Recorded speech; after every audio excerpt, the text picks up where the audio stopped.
Olá, bom dia. O ministro da Ciência e Tecnologia criticou duramente a redução de mais de 600 milhões de reais no orçamento da pasta. Marcos Pontes disse que os cortes são ilógicos e equivocados e afirmou que espera que esta decisão seja revista. Mais de 4 milhões de celulares piratas foram vendidos no ano passado no Brasil. Agora, a Anatel planeja um sistema para barrar a venda desses aparelhos pela internet. A previsão de chuva reforçou o alerta para os fiéis a caminho do Santuário de Aparecida. No fim de semana, 4 romeiros morreram atropelados. Milhares de devotos foram às ruas de Belém para o Círio de Nazaré, mesmo sem a procissão oficial. A alta do dólar e a disparada nos preços dos importados animaram a indústria nacional de brinquedos. As oportunidades de trabalho começam a aparecer. 3 americanos vão dividir o Nobel de Economia pelas pesquisas sobre mercado de trabalho e relações causais. A seleção brasileira perdeu 100% de aproveitamento, mas ainda tem folga na liderança das eliminatórias da Copa. Hoje é segunda-feira, 11 de outubro. Bom Dia Brasil está começando agora.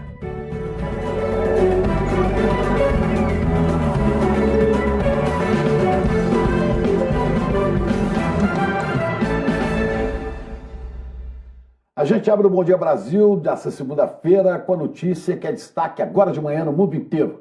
O Prêmio Nobel de Economia saiu para 3 pesquisadores que ajudaram a entender o mercado de trabalho e as relações de causa e efeito em fenômenos naturais. Vamos falar em Londres com o Marcelo Currege, que tem mais informações. Bom dia, Marcelo. Oi, Chico. Bom dia para você, bom dia a todos. A Academia Real de Ciência da Suécia decidiu dividir o Nobel de Economia. Metade do prêmio de 6 milhões de reais vai para o canadense radicado nos Estados Unidos, David Card, que dá aula na Universidade de Berkeley. Segundo a academia, o Card ajudou a entender o mercado de trabalho com métodos baseados na pesquisa empírica, ou seja, na observação e análise dos fatos. Ele estudou, por exemplo, os efeitos do aumento do salário mínimo e concluiu que esse aumento não leva necessariamente a corte de empregos. Provou também que as ferramentas que as escolas oferecem para os alunos se estabelecerem no mercado de trabalho são mais importantes do que se pensava anteriormente. A outra metade do prêmio vai ser dividida entre os americanos Joshua Ingres, do Instituto de Tecnologia de Massachusetts, e Guido Imbes, da Universidade de Stanford. Eles estudaram a relação de causa e efeito em fenômenos naturais e provaram, por exemplo, que um ano a mais ou a menos no estudo não tem efeito igual sobre alunos de um mesmo grupo. Esse modelo de pesquisa tem sido cada vez mais usado por pesquisadores que trabalham com dados observacionais, Chico. Tá bom, muito obrigado, Currege. Os cortes de 87% nas verbas para pesquisas geraram reclamações dentro do próprio governo. E o ministro da Ciência e Tecnologia subiu o tom dessa crítica. Vamos para Brasília falar com o Fábio William. Marcos Pontes disse, que os cortes são equivocados e ilógicos, Fábio. Bom dia. Oi, Chico, bom dia para você, para todo mundo ligado no Bom Dia Brasil. Ele também chamou de falta de consideração. E os cortes atingem principalmente a distribuição de bolsas para pesquisas. Marcos Pontes afirmou que isso precisa ser corrigido urgentemente. O ministro da Ciência e Tecnologia subiu o tom de protesto contra a retirada de 600 milhões de reais da pasta para repassar a outros 6 ministérios. Depois de afirmar na semana passada que foi pego de surpresa, ontem Marcos Pontes publicou numa rede social que foi falta de consideração e continuou: os cortes de recursos sobre o pequeno orçamento de ciência do Brasil são equivocados e ilógicos, ainda mais quando são feitos sem ouvir a comunidade científica e o setor produtivo. Isso precisa ser corrigido urgentemente. O motivo da queixa do ministro é o projeto aprovado na quinta-feira passada pelo Congresso, a pedido do Ministério da Economia, que deixou a ciência e tecnologia com apenas 13% dos recursos previstos originalmente para pesquisas científicas. A maior parte do que sobrou está destinada à produção de remédios usados no tratamento de câncer. Para a área da pesquisa, não restou nada. O dinheiro cortado do Ministério da Ciência e Tecnologia atinge, em especial, a distribuição de bolsas para pesquisa. Entidades do setor científico, como a Academia Brasileira de Ciências, alertam ainda que a tesourada pode inviabilizar projetos já agendados pelo CNPq. O presidente da Sociedade Brasileira para o Progresso da Ciência disse que, para evitar prejuízos irreversíveis, é preciso convencer o Congresso a recompor o valor cortado em um novo projeto de lei. Você vai ter laboratórios desfalcados, você tem um esforço de anos com investimento de dinheiro, de amor, de salários, de esforços de muita gente, e de repente você deixa isso ir por água abaixo simplesmente porque, para fazer uma comparação com um carro, você não colocou óleo na hora certa. O presidente do Conselho Nacional das Fundações de Apoio às Universidades diz que o corte de recursos pode tirar pesquisadores qualificados do Brasil, depois que o país investiu pesado na formação de cada um. É triste, porque isso vai desanimar os pesquisadores, vai aumentar a taxa de migração de cientistas para o exterior. Esses cientistas eles são novos, são aqueles que estão na flor da idade da produção científica. Eles são formados no Brasil, nós gastamos com eles $200 mil por cada um, em média. O Brasil gasta para formar um cientista e depois entrega de graça para os países desenvolvidos, eles produzirem para os países desenvolvidos que vão exportar para nós o conhecimento, como exportar as vacinas. O Ministério da Economia disse que o remanejamento dos recursos de pesquisas para outras pastas foi uma decisão do governo e não apenas da área econômica. Chico? Pois é, Fábio, e os cortes não são só na área de pesquisa, não. Olha aqui, o presidente Jair Bolsonaro disse ontem numa transmissão na internet que ele vai ter que tirar recursos da educação e da saúde caso o Congresso Nacional derrube o veto que ele deu àquele projeto que prevê a distribuição gratuita de absorventes para mulheres pobres em situação de vulnerabilidade. Bolsonaro também criticou a CPI da Covid no Senado e medidas restritivas adotadas por governadores e prefeitos para conter o avanço do coronavírus. O presidente culpou ainda a pandemia pela escalada da inflação. Disse que as consequências nos preços podem ser ainda piores. Um policial militar de folga entrou num mercadinho em São Bernardo do Campo, no ABC Paulista, ontem à noite e atirou em 4 pessoas. Vamos falar com Michele Barros. Michele, uma pessoa morreu, 3 ficaram feridas. Que horror, né? Que coisa terrível. Bom dia. É uma história triste demais, né, Chico? Bom dia para você, bom dia a todos. As vítimas são todas da mesma família. E a polícia apura agora o motivo do crime, né? Testemunhas contaram que esse policial entrou no estabelecimento no início da noite de ontem e atirou nas 4 pessoas que não tiveram a identidade divulgada. Uma mulher de 65 anos não resistiu aos ferimentos, morreu a caminho do hospital. 2 homens de 43 e 44 anos e outra mulher de 39 também foram baleados e estão internados. Segundo a polícia, depois de atirar nas vítimas, o PM disparou contra ele mesmo. A arma dele, o celular e munições foram encontradas no local do crime.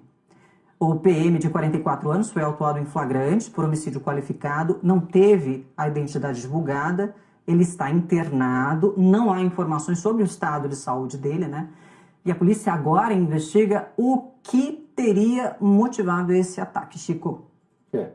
Por enquanto, completamente sem sentido, é aguardar para saber. Né? Obrigado. O governo de Mato Grosso do Sul reforçou a segurança na fronteira com o Paraguai depois da execução de 5 pessoas na região, inclusive um vereador de Ponta Porã. Diego Queiroz tem mais informações para a gente. Bom dia, Diego.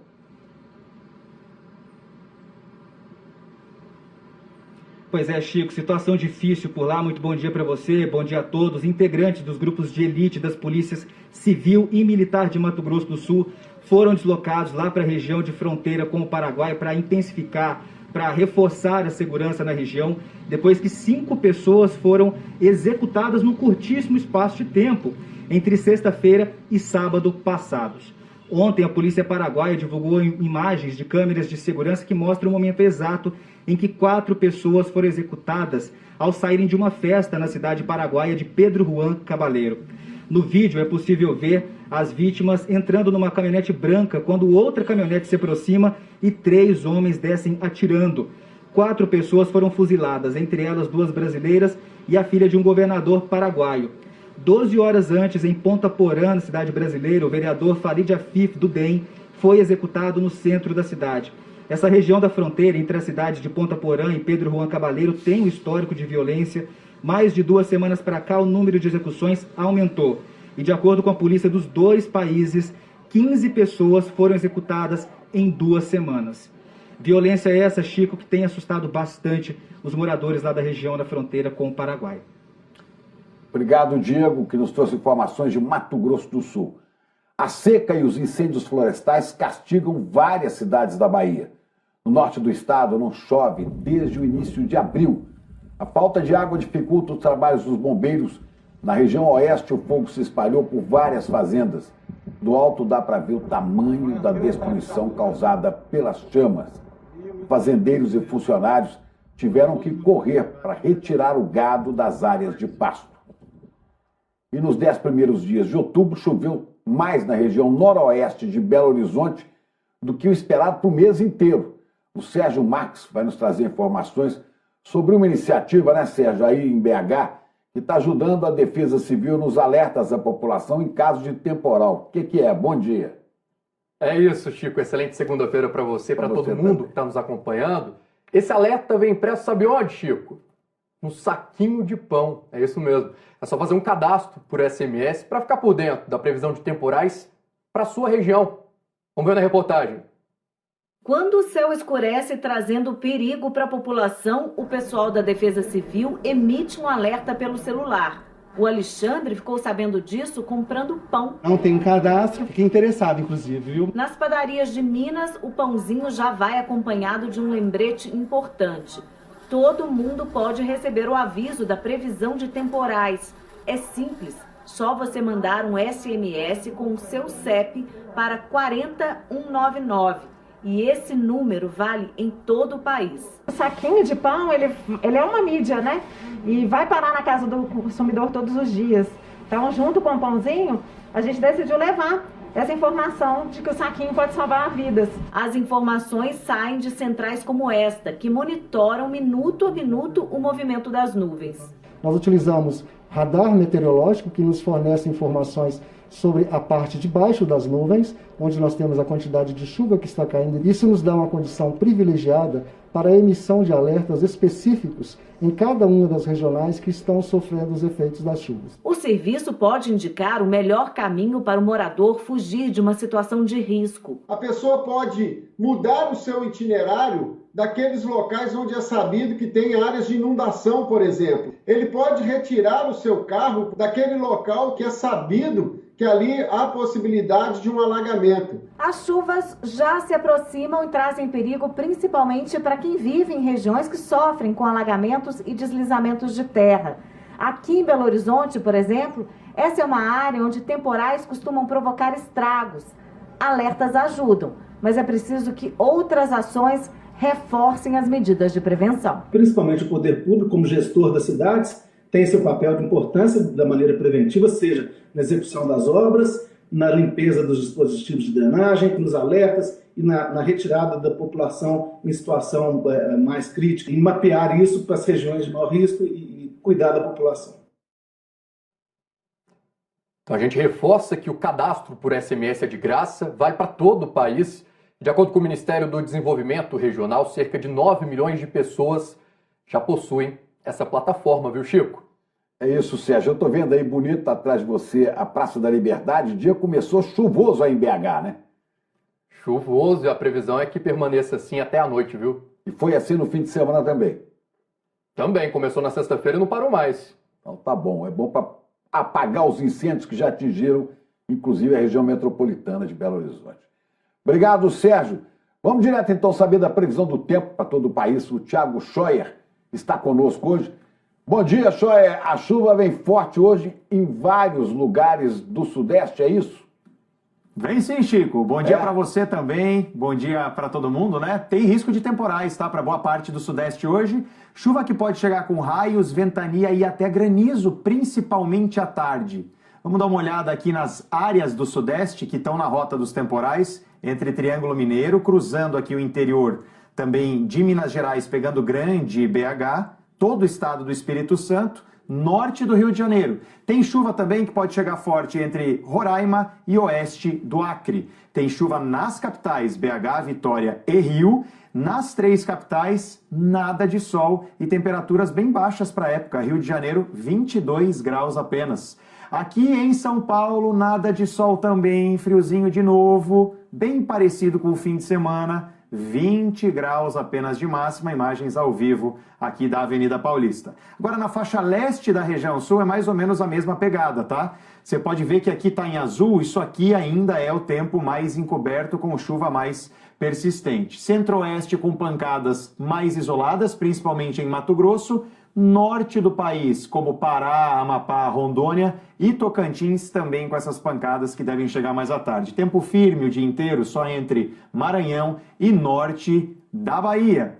No centro-norte do Brasil, mais um dia de calor. Então veja só, 36 graus em Palmas, 38 em Teresina, 34 lá em Porto Velho. Quando a gente desce lá para o sul, também uma pegada de temperaturas mais baixas, como é o caso de Curitiba com 18 graus. Amanhã, Cuiabá, Rio, Porto Alegre e Salvador ainda tem chuva. Destaque aí para os 37 de Cuiabá. Esse calor continua. Nas próximas 2 semanas ainda vem mais chuva aqui para o sudeste, 180 milímetros diluídos aí nesses 15 dias, 100 milímetros lá no norte do Brasil. E agora a gente vai ver imagens da Basílica de Aparecida, no interior paulista, destino de milhares de romeiros. Hoje ainda fica bem chuvoso sem sol, mas amanhã, feriado de Nossa Senhora, essa chuva já diminui e volta a esquentar. É contigo, Chico.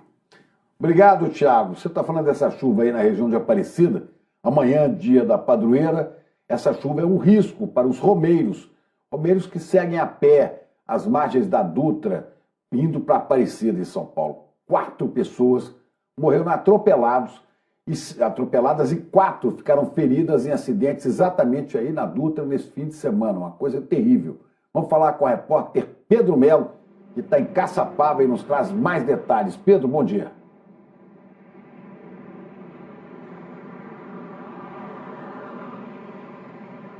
Bom dia, Chico. A gente está aqui na altura do quilômetro 127 da rodovia Presidente Dutra, no trecho de Caçapava, bem próximo ao posto da Polícia Rodoviária Federal, que inclusive já pede para que a gente reforce. Inclusive há um grupo de romeiros passando por mim agora. Às vezes gera um intervalo entre um grupo e outro.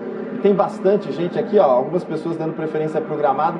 É uma orientação de segurança importante, inclusive, que a Polícia Rodoviária Federal reforça para que as pessoas evitem, inclusive, a pista sentido Rio de Janeiro, deem preferência no contrafluxo, ou seja, na pista sul, que eles chamam pista sentido São Paulo, e evitem ficar próximo do acostamento, até de transitar no acostamento. Mas são muitos romeiros, a gente sabe que é legítimo, claro, essa demonstração de fé de muitos desses romeiros que estão com destino ao Santuário Nacional, mas choveu durante todo o fim de semana. Isso é muito perigoso, inclusive, porque atrapalha a visibilidade. Olha, nesse fim de semana, 4 romeiros morreram atropelados na Via Dutra e 7 pessoas ficaram feridas. O último acidente foi em Pindamonhangaba, ontem de manhã, quando 5 romeiros foram atingidos por um carro no acostamento. Um deles estava de bicicleta e morreu na hora. Os outros foram levados para hospitais aqui da região do Vale do Paraíba. Por isso que é importante a gente reforçar mais uma vez as orientações de segurança para que evitem a pista sentido Rio de Janeiro, andem em fila indiana, no contrafluxo, evitar, se possível, caminhar de noite, de madrugada, é perigoso em todos os sentidos. E amanhã, no dia da padroeira, dia 12 de outubro, o Santuário Nacional multiplicou o número de celebrações que vão ficar divididas entre a Basílica e o Centro de Eventos. Tudo para respeitar aí o distanciamento social e os protocolos, viva Nossa Senhora, os protocolos de segurança contra a Covid-19. E é claro, Chico, uso obrigatório de máscara para todo e qualquer fiel que acessar o Santuário Nacional. Volto contigo. E é isso ainda, dê um viva Nossa Senhora para você, Pedro.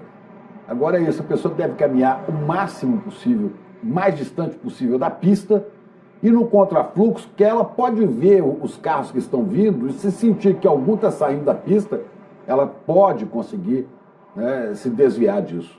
Tá bom. Muita paz para todo mundo aí. E vamos agora falar de Belém, onde os devotos de Nossa Senhora de Nazaré foram para as ruas ontem, mesmo com o cancelamento das procissões do Círio. O dia dedicado à padroeira dos paraenses foi marcado por várias homenagens. Este ano, a igreja mais antiga de Belém abriu as portas cedinho, mas a missa foi para pouca gente por causa da pandemia.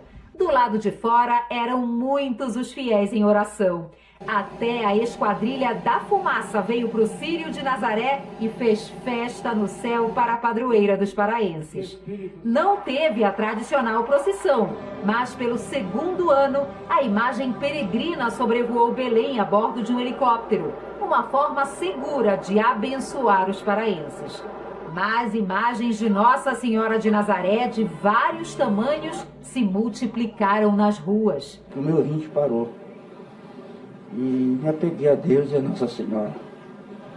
E hoje eu vim só agradecer. Sozinhos, em grupo e até de joelhos. Quem se sente abençoado pela santa seguiu em frente e recebeu uma forcinha na hora do cansaço para concluir a caminhada. Amanhã foi de homenagens. Outro domingo de Círio diferente, mas repleto de histórias de fé no trajeto da procissão. Débora levava uma cruz para festejar a recuperação da mãe que teve Covid. Um momento de celebrar. Celebrar a vida, celebrar a Nossa Senhora. A imagem de Nossa Senhora de Nazaré foi levada para a Basílica no início da tarde. Mas antes de ser recolhida, foi levada para pertinho dos fiéis, emocionados e cheios de saudade.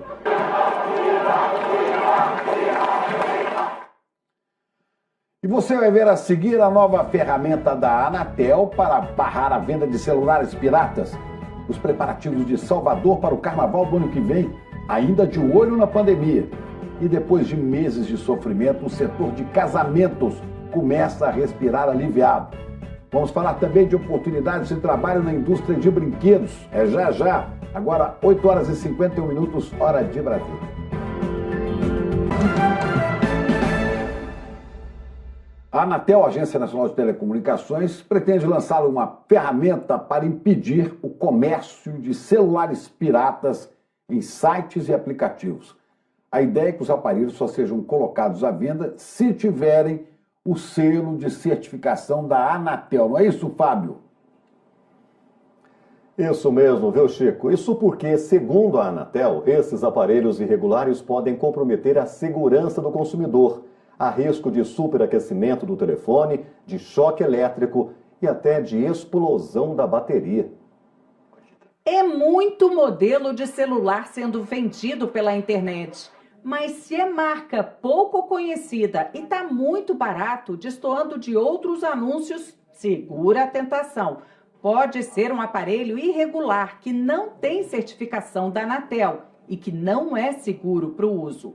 A Anatel tem recebido muitas denúncias todo dia. Foi o que motivou a agência a preparar um sistema para que os sites e aplicativos de comércio online possam barrar essas vendas.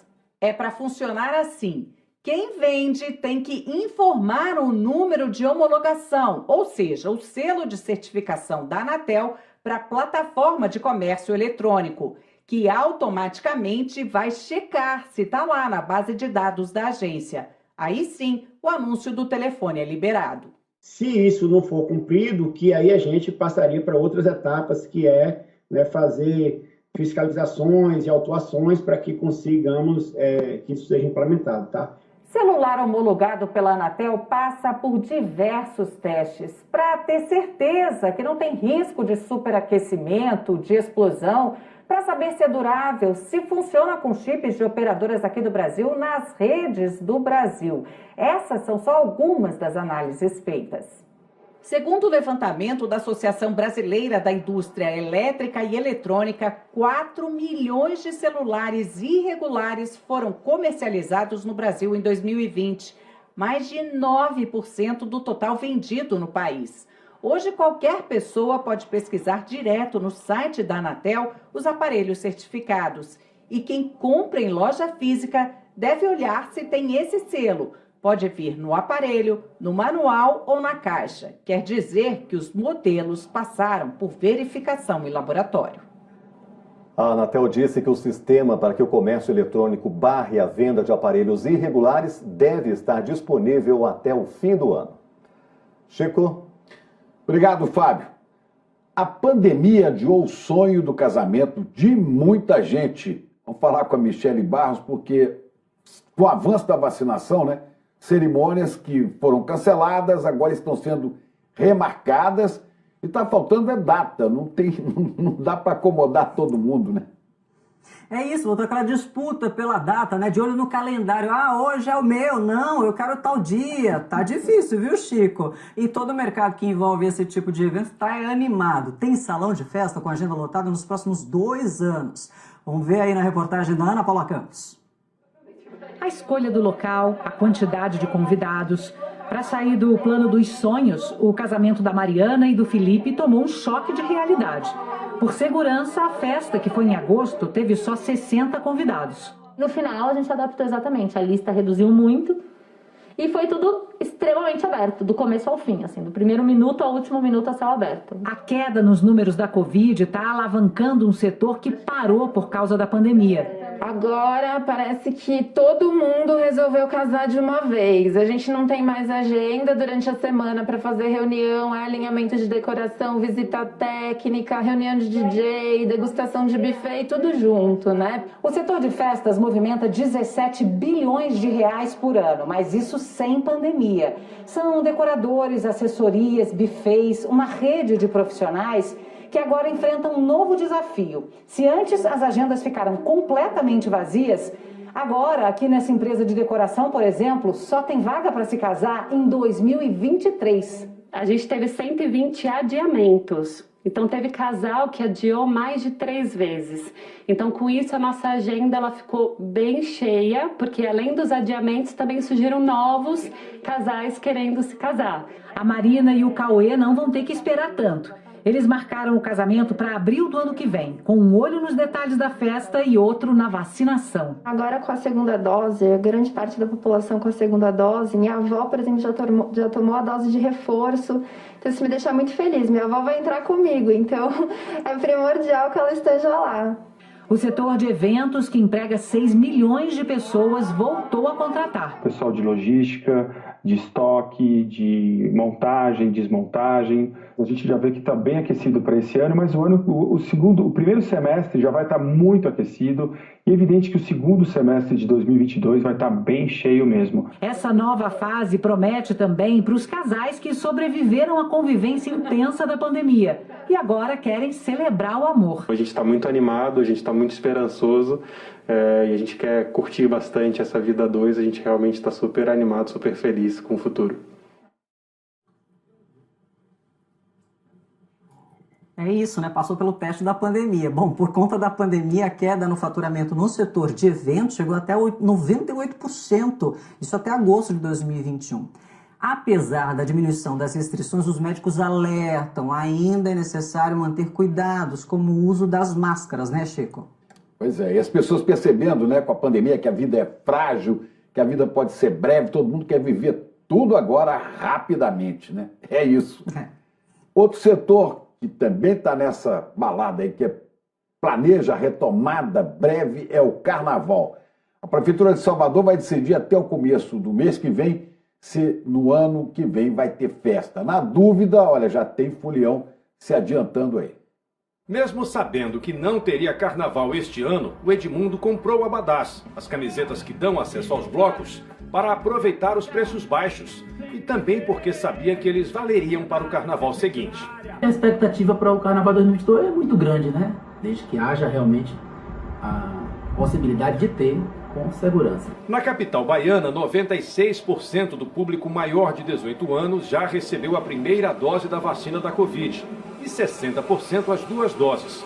A prefeitura estuda permitir apenas a entrada de pessoas já vacinadas nos circuitos. Em Salvador, mais de 40 portais controlam o acesso dos foliões. Se a vacina permitir que a gente possa voltar à vida normal que nós tínhamos antes da pandemia, nós vamos poder fazer Réveillon, poder fazer Carnaval. Organizar um dos maiores carnavais de rua do país é tarefa para 3 meses de trabalho pesado, segundo a Prefeitura. Por isso, a administração municipal ficou de confirmar a realização da folia no máximo até o começo de novembro. O setor privado, que tem importância decisiva na festa, está em compasso de espera. Mas alguns blocos e camarotes já vêm se movimentando. Uma das principais centrais de vendas do Carnaval baiano, que representa grandes atrações da folia, está trabalhando até o momento com 4 blocos e 6 camarotes, menos da metade do que costuma vender. Hoje a gente acha que a quantidade de blocos e camarotes poderá ser menor do que tivemos no passado. O que não significa um carnaval menos alegre, menos feliz e com menos participação, sobretudo popular. O carnaval é uma festa do povo. O paulista Marcos já comprou passagem e espera poder curtir o 3º carnaval dele em Salvador. Espero encontrar todos os meus amigos lá e participar dessa festa que, olha, só não gosta do Carnaval de Salvador quem nunca foi.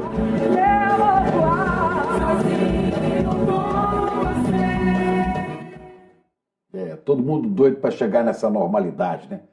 Amanhã é o Dia das Crianças, mercado nacional de brinquedos em alta, a produção cresceu este ano e o setor voltou a gerar empregos. O que é produzido aqui abastece 55% do mercado nacional.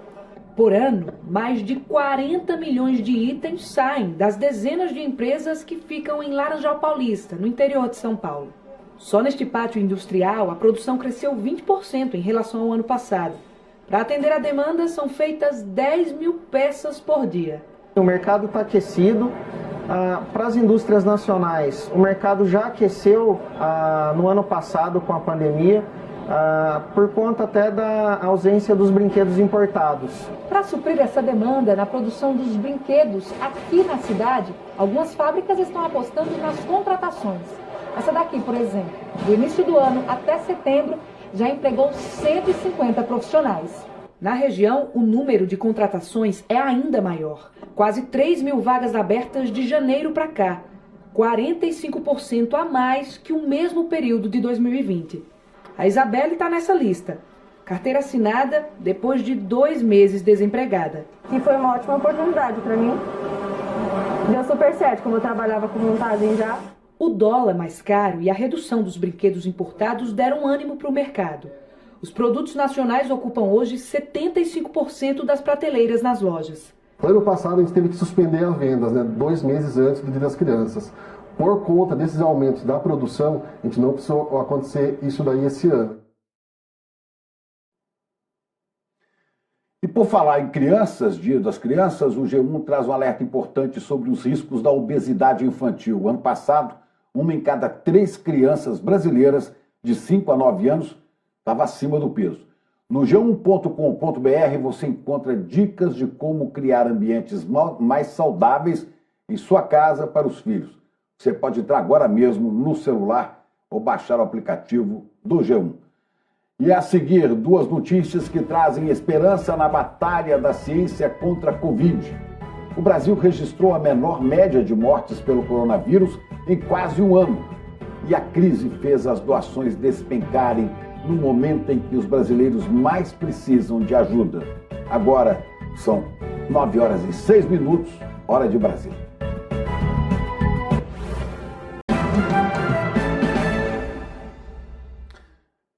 Estamos de volta com 2 notícias que trazem esperança na batalha mundial contra a Covid. A AstraZeneca informou que um medicamento experimental apresentou eficácia de 50% para prevenir casos graves ou mortes. Os testes de fase 3 foram feitos em cerca de 900 pacientes de 13 países, entre eles o Brasil. Os dados ainda vão ser enviados para autoridades de saúde e para revisão e publicação em revista científica. Em outra frente, a MSD entrou com um pedido nos Estados Unidos para o uso emergencial do medicamento que está sendo desenvolvido também contra a Covid. E vamos ver agora a média de mortes pela Covid no Brasil, que atingiu o menor número em quase 11 meses. Números levantados pelo consórcio de veículos de imprensa. A média móvel de mortes está em 437 óbitos por dia, é a menor desde 13 de novembro, queda de 17% na comparação com 2 semanas atrás. A média de casos está em 15.458 novos casos por dia, também 17% a menos que 2 semanas atrás. Em 24 horas, nós tivemos no Brasil 167 mortes e mais de 8.500 novos casos, resultando ao todo em 601.047 vidas perdidas no Brasil e mais de 21 milhões e 500 mil novos casos. Vamos ver agora como é que está o ritmo da vacinação no país. O número da primeira dose em 24 horas ficou negativo. É um ajuste, porque o Acre e o Espírito Santo revisaram os dados para baixo. Menos 97.464. Já são mais de 149 milhões e 300 mil brasileiros parcialmente vacinados, mais de 70% da população. Mais de 350 mil pessoas tomaram a segunda dose da vacina ou a dose única em 24 horas, elevando para quase 99 milhões e 200 pessoas completamente vacinadas, 46,5% da população. A dose de reforço aplicada em 24 horas em quase 39 mil pessoas e mais de 2 milhões e 340 mil já receberam a dose extra de reforço. A alta dos preços dos alimentos e a queda na renda trouxeram uma dificuldade dupla para os grupos que distribuem comida para quem precisa. O número de pessoas que procuram por ajuda aumenta e aumenta todo dia, enquanto as doações estão só diminuindo. 50 litros de sopa com 50 fatias de pão. A mesma quantidade de comida que este grupo de Recife distribuía por mês antes da pandemia, agora é doada diariamente. Cada dia a gente vê um rosto novo, que a gente se assusta de tantas pessoas que estão chegando. Infelizmente é a realidade. Mas se de um lado existe a necessidade de multiplicar o pão, do outro tem a escassez das doações, cada vez mais e mais minguadas. E a gente precisa cada vez mais da ajuda. Economia fragilizada, desemprego, aumento no custo de vida. As razões que fazem com que cada vez mais gente precise de ajuda são as mesmas que fazem com que cada vez menos gente consiga ajudar. É o que diz a Luciane, que há 7 anos coordena um projeto para alimentar famílias carentes do Rio de Janeiro. Chama Macarrão com Salsicha. Nós distribuímos toda segunda-feira no centro da cidade e as 26 comunidades carentes do Rio de Janeiro vêm buscar as quentinhas conosco e a gente distribui para eles. Tem comunidade que pega 400 quentinhas, 100 quentinhas. São 4.500 quentinhas produzidas toda semana na cozinha da igreja por esse grupo de voluntárias. Sobre os ingredientes, tudo tem subido de preço, principalmente a salsicha. Quando a gente começou, a gente estava pagando R$5 o quilo, hoje está quase R$9. Dá uma sensação de desespero, porque tem que ver se o dinheiro que a gente recebe de doação vai dar, né?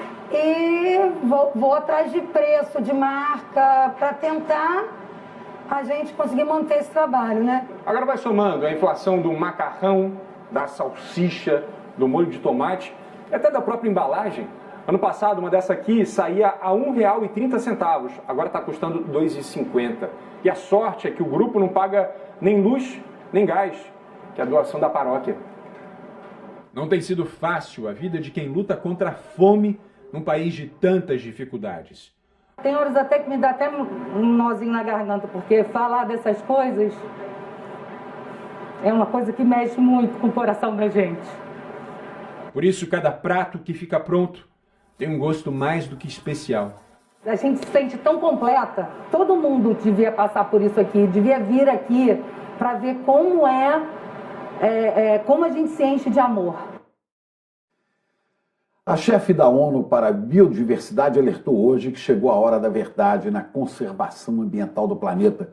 O nome dela é Elizabeth Maruna e ela disse que na última década o mundo não atingiu as metas de proteção dos ecossistemas que são fundamentais para o bem-estar dos seres vivos e dos seres humanos, claro, e que talvez não seja nem mais possível recuperar muitos desses ecossistemas.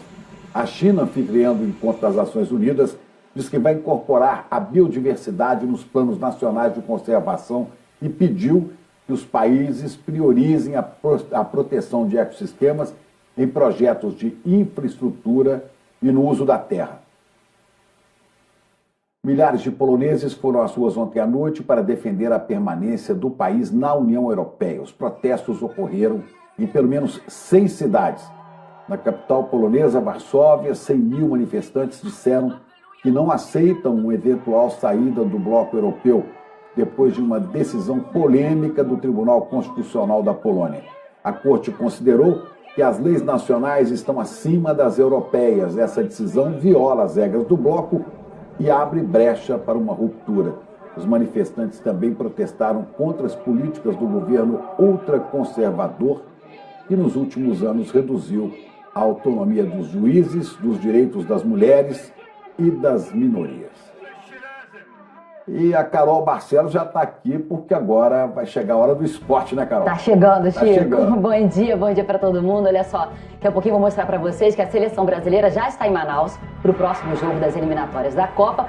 Mas antes, o Brasil empatou contra a Colômbia, depois de 9 vitórias seguidas, mas segue liderando nas eliminatórias. E eu vou te mostrar também os gols do Brasileirão. Teve goleada, teve queda de técnico e agora são... Agora é daqui a pouquinho a gente volta. Que hora agora? 9h17. 9h17, quase 18 minutos, a gente volta já.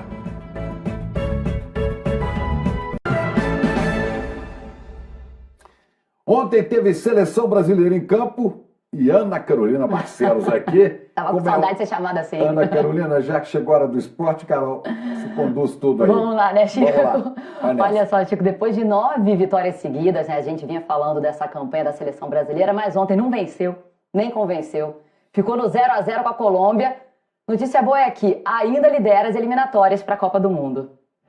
O cenário tinha tudo para ser de jogo bom. Domingo à tarde, estádio lotado e em campo 2 seleções de qualidade. Neymar pediu e o time até que começou animado. Com esse chute dele mesmo logo aos 5 minutos. E aos poucos o ritmo da equipe foi diminuindo. E a Colômbia, que estava acuada, começou a chegar perto do gol. O Alisson fez a defesa. Rafinha e Antony entraram no segundo tempo. E veio deles a melhor chance do Brasil no jogo. Tentou o cruzamento, Antony! Ospina! Rafinha ainda criou outras 2 chances em jogadas individuais. Primeiro, ele mesmo arriscou de fora. O garoto fez mais em 2 lances do que os outros fizeram no jogo inteiro. Depois, essa sequência de dribles desconcertantes terminou num passe para Neymar. No dia em que se tornou o 5º jogador com o maior número de jogos pela seleção, 114, Neymar errou como poucas vezes aconteceu nessa trajetória. Talvez as expectativas em cima dele sejam de que ele faça toda hora excepcionalidades e toda hora faça a diferença. Foi a primeira vez nessas eliminatórias que a seleção brasileira não venceu. Mas com a vaga na Copa praticamente garantida, o problema mesmo é que o time mais uma vez não jogou bem. Não vai ter jogadores, como é que se diz, em grande momento, inspirados o tempo todo. Não vai. A justificativa está na sequência de jogos e nos testes que estão sendo feitos na equipe. Para a comissão técnica, é hora de ter paciência. Só não tem muito tempo para isso, tá? Porque o Brasil volta a jogar nessa quinta-feira, agora contra o Uruguai, deve ser um jogo mais difícil ainda. O jogo vai acontecer em Manaus. Débora Gares já está lá e a seleção brasileira também desembarcou nessa madrugada. Bom dia, Débora. É isso, Carol. Bom dia para você, para o Chico, para quem nos acompanha. Eu estou, inclusive, na frente do palco desse próximo confronto do Brasil, a Arena da Amazônia, para esse jogo de quinta-feira contra o Uruguai. Depois desse empate sem gols diante da Colômbia, os jogadores pegaram um voo fretado e vieram direto de Barranquilha aqui para Manaus. Chegaram no hotel por volta de umas 4 horas da manhã pelo horário local, 5 horas pelo horário de Brasília. Foram recebidos por um grupo pequeno de torcedores, cerca de 50 pessoas, entre elas algumas crianças. Só o Neymar parou para tirar foto com os pequenos. Hoje os jogadores receberam o dia de folga, vão poder descansar um pouco. Amanhã retomam os treinamentos para essa partida, que vai ser a última dessa janela FIFA de outubro e que vai marcar o reencontro da seleção com a torcida brasileira. A gente vai ter público aqui na Arena da Amazônia e todos os 10 mil ingressos que foram colocados à venda já se esgotaram, viu, Carol e Chico? Um abraço para vocês. Obrigada, Débora. Animado vai estar, a gente vai acompanhar aqui durante a semana as notícias da seleção, né? Agora vamos falar de Campeonato Brasileiro? Foram só 2 jogos ontem para a rodada, só que ainda assim deram uma agitada, viu? Porque teve banho de sal grosso no VAR, teve saída de técnico e goleada. Eu vou começar pela goleada, Internacional Chapecoense. Yuri Alberto marcou primeiro do Inter, a bola sobrou ali, ele aproveitou. E só deu ele ontem, viu? Olha, festival de gols, hein? Festival do Yuri Alberto, né? O Tyson marcou o segundo, mas depois o Yuri Alberto fez o terceiro. 3, né? Exatamente. 3, olha ele de novo. Segundo dele. Segundo dele. Yuri Alberto fez o terceiro, desculpa, já mostrou, vou te mostrar depois. Olha, o Matheus Cardone, que fechou aí o 5-0 pro Inter. Mike fez 1 e fez 2 para Chapecoense. Resultado final internacional 5, Chapecoense 2. E com a vitória, né, o Inter subiu uma posição, agora em 7º. A Chape segue numa situação super complicada no campeonato, né, Chico? Chapecoense segue ali, ó, na lanterna. Atrás do Grêmio, que ontem perdeu o jogo para o Santos. Aliás, perdeu 2 posições na tabela também e perdeu o técnico. Deixa eu te mostrar como é que foi. Você vê essa imagem aí do torcedor, Chico? Ele jogou sal grosso, não sei se era no campo que ele queria jogar, mas caiu ali na cabine do VAR e funcionou, tá? Porque aos 47 do segundo tempo, o Wagner Leonardo marcou o gol. Só que aí deu impedimento. Foi para a revisão do VAR e ó, valeu. E depois desse resultado, mais uma derrota do Grêmio, né? Filipão não é mais o técnico do Grêmio. A saída foi em comum acordo. Deixa o clube, estava com uma sequência complicada, né? O Grêmio vinha sofrendo aí uma pressão, tem a pressão da torcida. Agora, quem deu uma respirada, Felipão não, mas quem deu uma respirada foi o Santos, né? Que saiu da zona de rebaixamento com esse resultado. Hoje à noite tem mais um jogo, aí sim, fechando a rodada. Tem Cuiabá e São Paulo para fechar a 25ª rodada do Campeonato Brasileiro. Amanhã tem os gols aqui no Bom Dia Brasil. Mas e o Santos que não embale tanto, não, porque joga com o meu galo depois da manhã. Isso, tá de olho, né? Estamos de olho. Bom, vamos aqui nas despedidas, a galera já tá rindo ali, os mineiros, inclusive. Diga aí, vamos lá, Michele. Ô, Chico, Carol. Bom, aqui de São Paulo a gente se despede com vacinação contra a Covid, tá? A capital paulista tem esquema para todos os grupos elegíveis em 87 unidades de saúde até as 7 da noite, também nos megapostos aí até as 5 da tarde. Hoje e amanhã, inclusive, tá? E pela primeira vez desde abril do ano passado, o estado registrou menos de 2.000 internados em UTI com Covid. Por isso, a importância da vacina já. Boa segunda-feira. Olha, agora de manhã o Tribunal Superior Eleitoral vai permitir que os participantes pré-inscritos na edição deste ano do teste público de segurança das urnas eletrônicas façam a inspeção dos códigos-fonte do sistema eletrônico de votação. Esse teste é feito periodicamente e o objetivo é identificar eventuais vulnerabilidades e falhas do sistema. Uma ótima segunda-feira, uma excelente semana para todo mundo. E a gente se despede daqui com um alerta, viu? O número de mamografias caiu 30% aqui em Minas em relação ao período pré-pandemia. E aí, para incentivar o exame, o Instituto Mário Pena está oferecendo 2.000 mamografias gratuitas em uma parceria com a Prefeitura de BH. A gente lembra, claro, que quanto mais cedo for feito o diagnóstico, maiores são as chances de cura. Excelente semana, pessoal! Olha aí, aqui na Europa, a Áustria tem um novo primeiro-ministro. O conservador Alexander Schallenberg tomou posse hoje de manhã. Ele substitui o companheiro de partido Sebastian Kurz, que renunciou depois de ser envolvido numa investigação do Ministério Público. Ele é acusado de usar verba federal para comprar jornalistas e institutos de pesquisa em troca de uma cobertura favorável. Kurz nega as acusações. Uma ótima segunda-feira a todos. Que praga, hein, Marcelo? E o que vem agora, Carol? Mais você. Mais você. Vamos lá. Hoje com a Thalita e o Fabrício. Bom dia para vocês. Bom dia, Chico. Bom dia, Carol. Fala, Chico, Carol. Tem alguém de férias, né, gente? Já deu pra